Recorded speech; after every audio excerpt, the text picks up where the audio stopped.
Vicente Ludico, saison 1, épisode 3, fanfaron.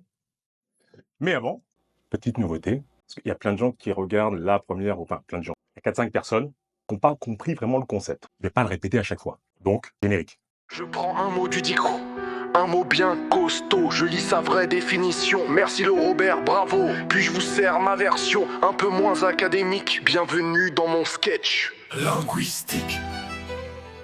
Alors donc, fanfaron. Je vais pas refaire la définition, il y a l'épisode d'avant, ça dure pas très longtemps. Si t'as le temps de me regarder, mais que franchement, t'es pas trop full dans ta journée.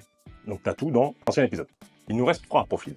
Je te réexplique juste que t'as un profil d'un mec qui fait le fanfaron. Malheureusement, quand il tombe sur son ennemi, il finit toujours par tologue. Regarde quand même notre épisode, ça sera plus clair. C'est la fin du game pour lui. Donc le troisième, c'est le polyglotte imaginaire. C'est celui ou celle qui dit à tout le monde qu'il parle anglais, espagnol. Alors anglais, parce qu'il vient de télécharger Duolingo et qu'il en est au niveau 2. Et espagnol, parce qu'il a gardé la Casa de Papel en VO. En l'occurrence, le pire ennemi de ce type-là s'appelle l'aubergistologue. Je ne vais pas te faire un dessin de ce type-là. Si, je vais en faire un. Très souvent. Je dis bien très souvent. Il mange bio. Il vit dans un appart de 300 mètres carrés à Paris. Il a un vélo et quelquefois des rastas. Mais son appart, il vaut 3 millions d'euros. Je te le donne, t'en veux même pas. Pourquoi? La déco. Boulevard Haussmann. T'ouvres la porte, t'as l'impression que t'es invité à la crémaillère de Dame Ginette et Jacouille. Mais ce qui est génial, c'est que ce mec-là, il héberge tout le monde. Des globetrotters, le cousin d'un vieil ami d'enfance, des camarades de festival, des amis grévistes, des étudiants. Pas faire la liste comme ça tout le temps. Et c'est là où l'aubergistologue devient ton pire ennemi. Parce que tôt ou tard, il invite, à ton avis, un espagnol et un anglais. En général, ce mec-là, il arrive quand même à s'en sortir, tu vois. Hello, hola, hey, que guapo. Parce qu'il a des gens autour qui peuvent, tu vois, un peu l'aider. Il s'en sort. Et quand il se retrouve tout seul avec eux, une chose toute simple, hein, comme donner le Wi-Fi. Yo tengo el mopasmo que es DW 4D. Conoces la Casa de Papel? Alors en anglais, c'est encore pire, c'est pathétique. Yes, if you want to take the connection, it's marqué on the box, on the Wi-Fi. The box, Orange, Freebox, Xavier Niel, 4e profil. Lui, fantastique. Le cuistot prétentieux. Il y a un endroit où il sera toujours à voir, les dates. Quand il tombe sur une personne sublime, sulfureuse, charmante, le seul malheur qui puisse lui arriver, c'est que ce soit une marmitologue.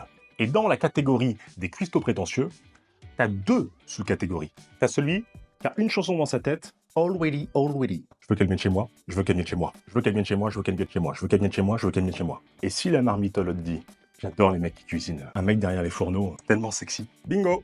Et après, t'as l'autre, c'est celui qui est fatigué. Il mise tout sur la culture, l'ouverture d'esprit, pas le choix. Et s'il entend une marmitologue lui dire, non mais franchement, un mec qui sait cuisiner, c'est 100 fois plus sexy qu'un mec qui a des abdos, tu trouves pas? C'est bon. Oh bah alors là, laisse tomber. Cata. Peut-être regarde du Etchebest, Cyril Lignac, marmiton.com, comment faire un cake facilement. C'est là où la marmitologue, pour elle, c'est fini. Parce qu'un cuistot prétentieux, même des frites maison, il sait pas les faire. C'est même pas des frites maison. C'est même pas des frites appartement. C'est des frites studio. Bref. Alors, mon dernier, c'est mon préféré. Le danseur du samedi soir. C'est le type. Il sait faire qu'un seul pas de danse. Mais putain, qu'est-ce qu'il le fait très bien. Sa stratégie est absolument redoutable. Il s'entoure de personnes qui savent pas danser. Des plots humains. Des zombies du groove. Donc il taquine, tu vois. Il te fait des petits pas de danse. Un petit moonwalk à la Michael vite fait, tu vois. Et le pire ennemi de ce mec-là, c'est le groovologue. Alors celui-là, mais le danseur du samedi soir, il le voit pas venir. Il se dit, bon, il maîtrise un petit peu. Il le cherche comme ça. Et là, à un moment donné, le groovologue se dit qu'il va partir en battle. Oh bah là, c'est fini. Il est cuit. Et franchement, même la mort nous mouffe à ça, ça fait moins de peine à voir. Parce que le groovologue, quand il est parti, c'est terminé. C'est un démon. Il te fait un tsunami sur la piste. Tu vois le politologue imaginaire qui vous donnait le Wi-Fi. Le groovologue, lui, il a le Wi-Fi dans les jambes. Tellement c'est fluide. Moi, je pense que je suis bon danseur. Mais le groovologue, même son ombre, elle danse mieux que moi.